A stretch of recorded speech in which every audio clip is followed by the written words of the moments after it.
प्यारे बच्चों, स्वागत है फिर से आप सभी का अपने यूट्यूब चैनल के ऊपर। आज की इस वीडियो के अंदर है ना क्लास 8 का जो साइंस की बुक का चैप्टर नंबर 2 है, the invisible living world beyond our naked eyes. इस चैप्टर को अच्छे से समझने वाले हैं, नोट्स के माध्यम से समझेंगे। उम्मीद करूंगा आपने पहला चैप्टर समझ लिया होगा और आपने पढ़ाई अपनी शुरू कर दी होगी अच्छे से और आपकी पढ़ाई अच्छी खासी चल रही होगी। ठीक है, तो सबसे पहले स्टार्ट करते हैं चैप्टर को। चैप्टर के अंदर सबसे पहले हमारे को सीखना क्या है, introduction to the invisible world. सबसे पहले आपको जानना है उस इनविजिबल वर्ल्ड के बारे में जो आप अपनी नॉर्मल आंखों से नहीं देख पा रहे हैं, जिसके अंदर आपको लेंसों के बारे में सीखना पड़ेगा। सबसे पहले लेंस क्या है नहीं है, इसके अंदर सबसे पहले आपको बताया गया है the power of lenses. The human eyes has a limit. हमारी जो मनुष्य की जो आंखें है ना, इसकी एक लिमिट सेट है। हम उससे ज्यादा नहीं देख सकते, उससे कम नहीं देख सकते। To what size it can see, किस साइज तक ये आंखें देख सकती हैं। Historically people discovered the curved glass, जिसको इन्होंने लेंसेज का नाम दिया, could magnify small object. Discovery हुई लेंसेज की, जिसकी माध्यम से मैग्नीफाई किया जा सकता है स्मॉल ऑब्जेक्ट्स को। And lenses are thick in the middle and thin at the edges, shaped like a lentil seeds. Lenses जो होती हैं बीच से थिक और कॉर्नर से थिन होती हैं, बिल्कुल एक लेंटिल सीड्स की तरह, जिसकी वजह से इसको हमने लेंसेज का नाम भी दिया है। Invention of the microscope, tools evolve from simple magnifying glasses to powerful microscope revealing a hidden world of tiny living creatures. आपको बताया जा रहा है कि इन्वेंशन किया गया बाद में माइक्रोस्कोप का। इस माइक्रोस्कोप में क्या है, सिर्फ और सिर्फ लेंसेज से मैग्नीफाई करने की बजाय हमने एक पावरफुल माइक्रोस्कोप बनाया, जिससे कि रिवील हो पाया अ hidden world of tiny living creatures. मतलब कि जितने छोटे छोटे लिविंग क्रिएचर के बारे में, उनकी दुनिया के बारे में हमें पता चल पाया। तो सबसे पहले ये defining organism, all living beings regardless of size are called organism. जितने भी लिविंग बीइंग्स होते हैं, फिर चाहे वो छोटे हों चाहे वो बड़े हों, उन सभी को हम ऑर्गेनिज्म कहते हैं, उन सभी को हम ऑर्गेनिज्म ही कहते हैं। देन डिस्कवरी ऑफ सेल्स के बारे में पढ़ना है। सबसे पहले आप कहते हैं रॉबर्ट हुक साहब इन 1665 में रॉबर्ट हुक साहब आए। इन्होंने पहली बार यूजिंग अ माइक्रोस्कोप, इन्होंने खुद का माइक्रोस्कोप बनाया था, मैग्नीफाइंग 200 to 300 टाइम, जिसके अंदर 200 से 300 टाइम तक मैग्नीफाई किया जा सकता था। उसकी सहायता से उन्होंने ऑब्जर्व किया थिन स्लाइस ऑफ कॉर्न। अब ये स्लाइस ऑफ कॉर्न क्या है, पेड़ की छाल को बोला जाता है स्लाइस ऑफ कॉर्न। ठीक है, he saw empty compartment resembling a honeycomb and named them cell। इन्होंने देखा कि एक अजीब सा दृश्य दिख रहा है, जैसे कि हनीकॉम्ब का कंपार्टमेंट हो, और उन्होंने ही पहली बार नाम दिया cell, marking the first use of the term in the science.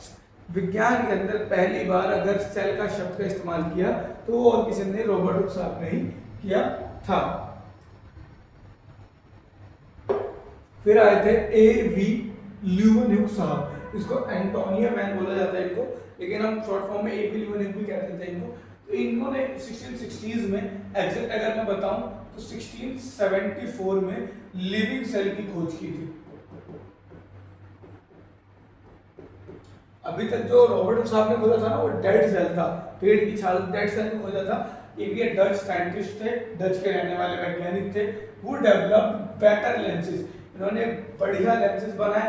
And he was the first person to see describe bacteria and blood cells, earning him the title father of microbiology.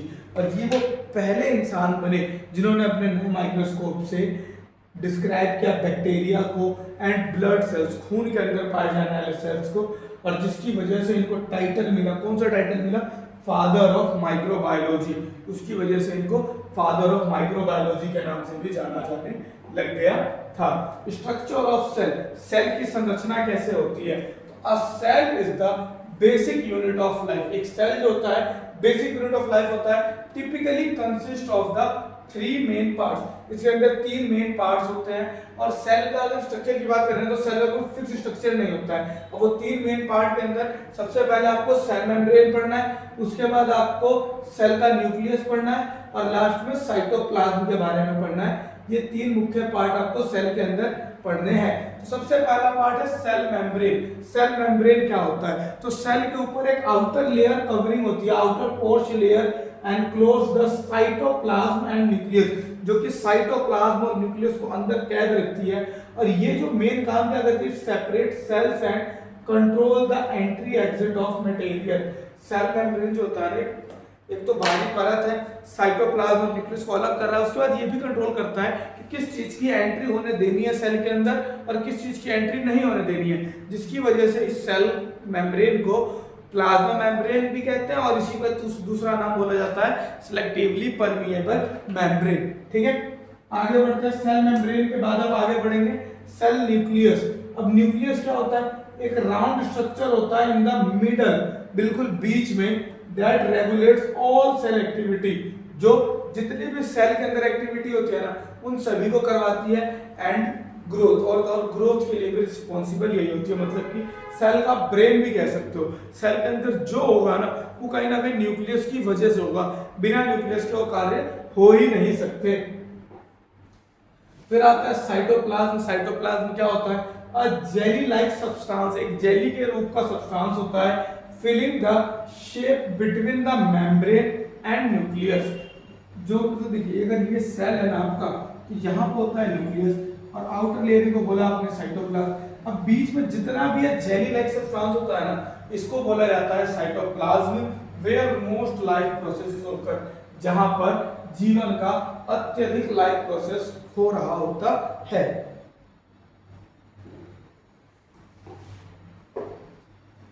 Plant specific structure, plant के बारे में पहले आपको पढ़ना है, plant cell के बारे में। Cell wall and extra outer layer providing rigidity and structure, ये सिर्फ और सिर्फ प्लांट में ही पाया जाता है। ये एक एक्स्ट्रा वॉल होती है जो सेल के बाहर होती है और ये भी सेल को प्रोवाइड कर रही होती है रिजिडिटी एंड स्ट्रेंथ, कठोरता और मजबूती प्रदान करने का काम करती है।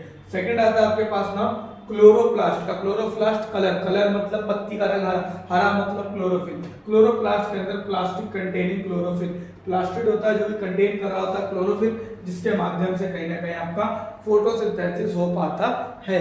फोटोसिंथेसिस के लिए क्लोरोफिल भी क्लोरोप्लास्ट के अंदर से निकलता है। एंड फिर आता है आपके पास vacuole, a large space for sorting substances and maintaining cell shape. एक लार्ज सा थैली कह लो, सैक कह लो, जो कि है ना सब्सटेंसेस को स्टोर कर रहा होता है और सेल का शेप मेंटेन कर रहा होता है। Animal cell have very small या फिर नहीं के मात्रा में वैक्यूल। एनिमल सेल के अंदर वैक्यूल नहीं होता है, प्लांट के अंदर मेनली वैक्यूल्स वगैरह पाए जाते हैं।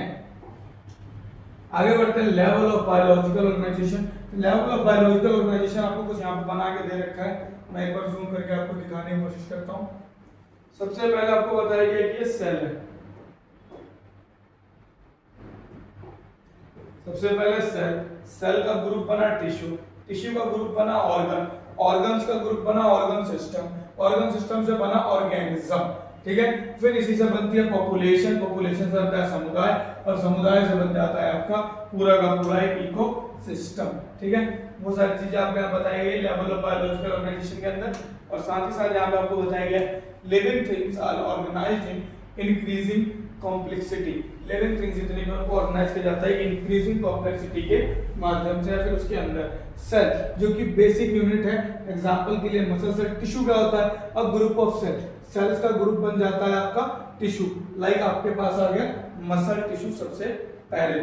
ठीक है, आगे बढ़ता हूं। फिर आता है अपने पास organ, different tissue working together, अलग अलग टिश्यूज जो मिल करके काम करती है उनको ऑर्गन कहते हैं। फिर ऑर्गन से बनता है आपका organ system, group of several organ performing a major function called organ system like digestive system. और सभी सिस्टम का ग्रुप जो होता है वो कहलाता है ऑर्गेनिज्म। लाइक हमारे अंदर एक सेल होगा, उदाहरण के लिए मैं अपने सांस लेने वाले फेफड़े की बात कर लेता हूँ, तो सेल्स का ग्रुप बना टिश्यू, टिश्यू का ग्रुप बना ऑर्गन, ऑर्गन मेरा बना लंग्स। अब लंग्स के साथ जितने भी सेपरेट ऑर्गन है लाइक ट्रैकिया, वैक्यूल्स, एल्वियोली वगैरह, वो सारे मिलकर के मेरा बना रेस्पिरेटरी सिस्टम, ऑर्गन सिस्टम। अब सभी ऑर्गन सिस्टम को मिला दो, रेस्पिरेटरी, डाइजेस्टिव, एक्सक्रिएटरी, सभी सिस्टम को मिला दिया तो मैं बन गया पूरा का पूरा कंप्लीट ऑर्गेनिज्म। तो ऑर्गेनिज्म बनना आपने यहाँ पे सीख लिया। इसके बाद आपके पास आता है माइक्रो ऑर्गेनिज्म या फिर माइक्रोब्स। माइक्रो का मतलब भी हो गया छोटा, तो वो ऑर्गेनिज्म जो साइज में काफी ज्यादा छोटे हो, जिनको आप अपनी नॉर्मल आंखों से नहीं देख सकते हैं, वो सारे के सारे कहलाते हैं माइक्रो ऑर्गेनिज्म या फिर माइक्रोब्स। ठीक, माइक्रो ऑर्गेनिज्म के बेस पे ऑर्गेनिज्म को, सॉरी सेल के बेसिस पे ऑर्गेनिज्म को दो भागों में बांटा गया, एक है यूनिसेलुलर, दूसरा आपका मल्टीसेलुलर। यूनिसेलुलर कौन होता है? जिसके अंदर सिर्फ और सिर्फ सिंगल सेल पाया जाता है, लाइक बैक्टीरिया और amoeba. Multicellular made up of many cell, example के लिए सम फंजाई एंड एल्गी। अगर एक ही सेल है आपके अंदर, मतलब जिस भी ऑर्गेनिज्म में एक सेल है वो आपका यूनिसेलुलर ऑर्गेनिज्म कहलाएगा, और जिसके अंदर मोर देन वन सेल है, मेनी सेल्स पाए जाते हैं, वो मल्टीसेलुलर ऑर्गन कहलाते हैं।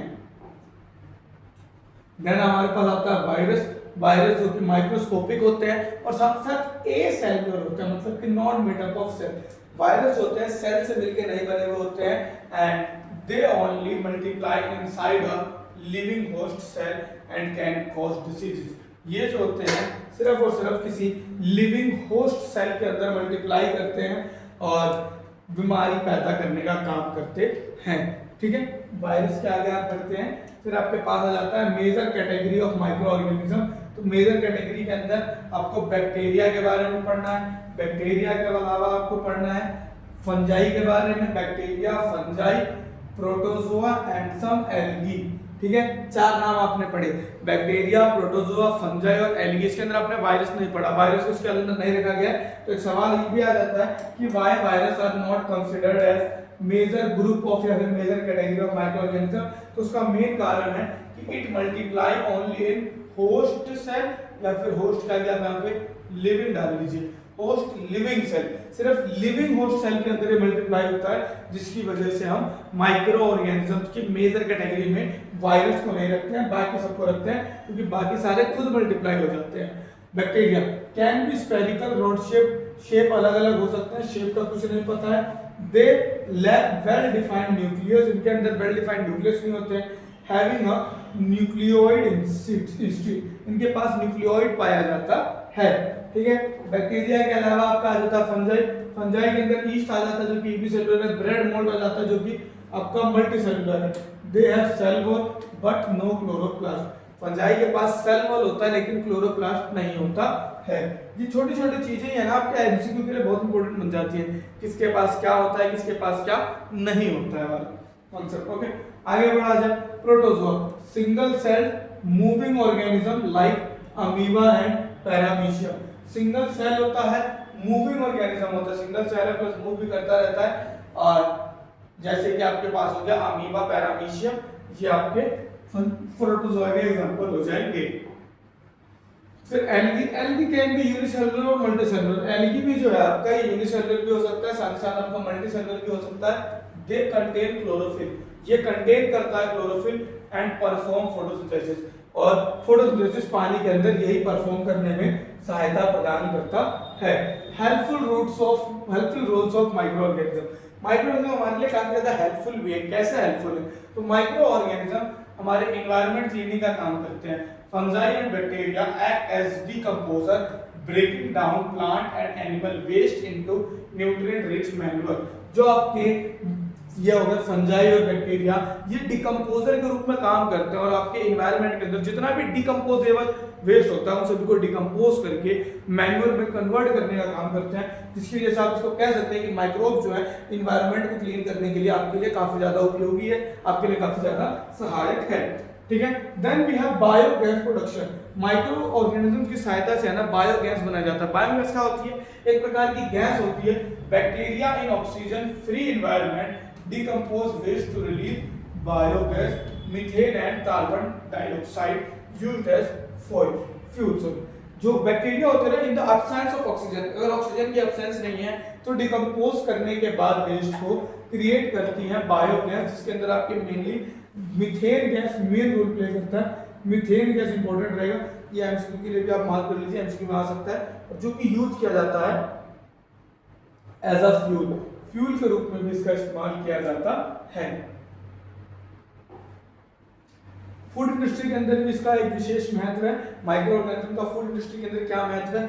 सबसे पहले आपको पढ़ना है ईस्ट के बारे में। ईस्ट एक ये सब्सटेंस होता है जिसकी सहायता, जो कि रेस्पायर करता है, release carbon dioxide, making bread and cakes fluffy.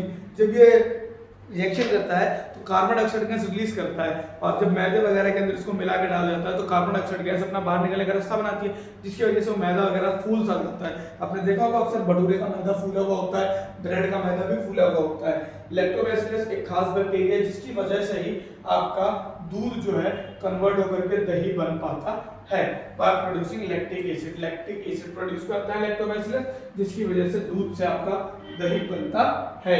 फिर एग्रीकल्चर के अंदर में भी इसका बहुत बड़ा विशेष महत्व माइक्रोऑर्गेनिज्म का। आपने लास्ट ईयर पढ़ा था ना राइजोबियम के बारे में, जो कि नाइट्रोजन फिक्सेशन का काम कर रहा था। तो राइजोबियम एक बैक्टीरिया होता है in the root nodules of leguminous plant, trap nitrogen from the air to fertilize the soil naturally.